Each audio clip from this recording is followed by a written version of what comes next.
Language is human symbolic activity that unites perception, reality, and truth in a communication experience.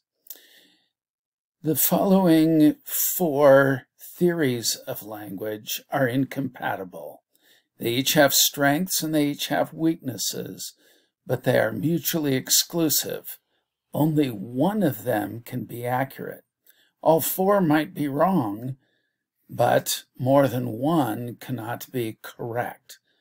So here are ways to think about language as human symbolic activity that unites perception, reality, and truth in communication experience.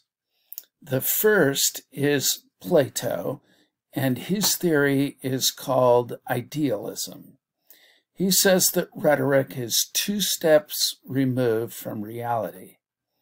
Truth corresponds to the ideal forms that are in the realm of the gods. The world we live in is a shadowland that resembles the real, true, spiritual world from the realm of the gods, and language approximates the world we live in.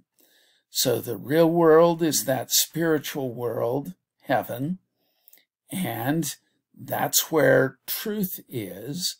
We live on earth in this cosmos, and it is a shadowland, 1 step removed, and language can only approximate the shadowland. Therefore, it is 2 steps removed from truth. We communicate using probability and approximation. The closer words are to the spiritual truth, the more competent the communicator is. So language is an art that pictures reality but can never reach it. Some people use it better than others, but truth is in the realm of the gods, not this realm of our personal lives. Aristotle disagrees with that kind of idealism, and his theory is called realism, where communication with language, rhetoric, is only 1 step removed from reality. Language encapsulates an intended meaning in such a manner as to symbolically represent reality, but it is not reality itself. Truth corresponds to reality. Language only approximates it because of human perception. Therefore, we communicate using probability and symbols. The closer words are to representing truth, the more competent the communicator. So language expresses that probability, what reality is probably like. We can never reach truth through simple language. However, we can get very close. Then you have a third vision, which is Kant's Transcendental idealism. Rhetoric forms reality. Reality is a cookie dough that the human mind forms using language based on experience. We live in a world, and it is unknowable without the human mind placing it into innate categories: time, space, texture, color, etc., through which we label with words our experiences of reality, which then become our knowledge. So language is a tool for constructing or co-creating reality in community with others, with statements reflecting that process as true.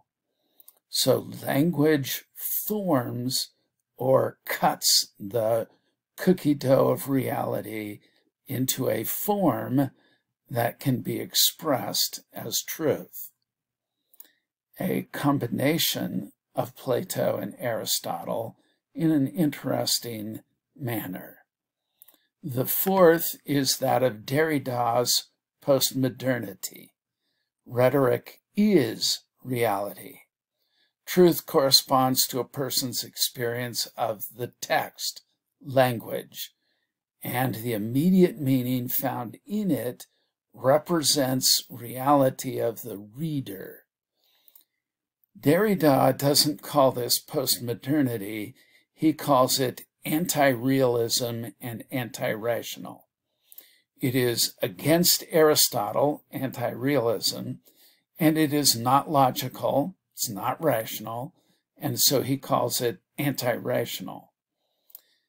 But he believes it is the correct way to look at things. We live only in our own language. The world we live in is language games. If an object really exists, humans can never know it. All we can know is how we form that reality through language and emotional experience. If you can't trust your senses, only your emotions can be trusted. Language gives meaning and identity, while reality and truth are individual and constantly changing. Reality and truth are expressed through language and consist of language situated through my or your.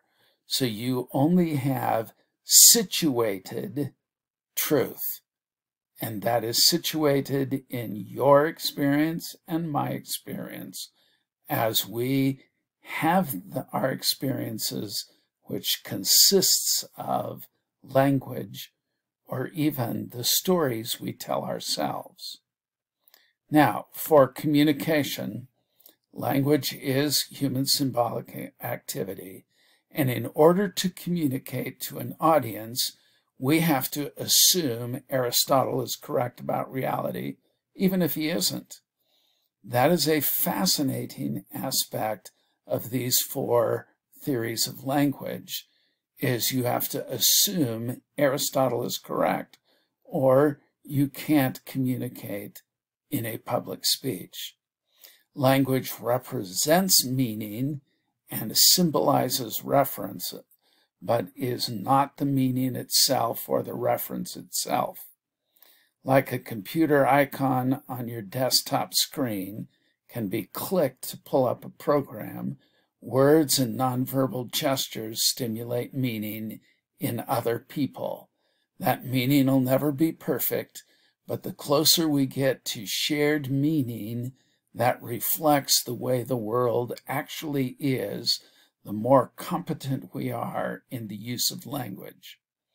So, language theory is very important, but realize you have to assume that Aristotle is correct, there is one reality, and our language somehow corresponds to that reality in order to speak truth.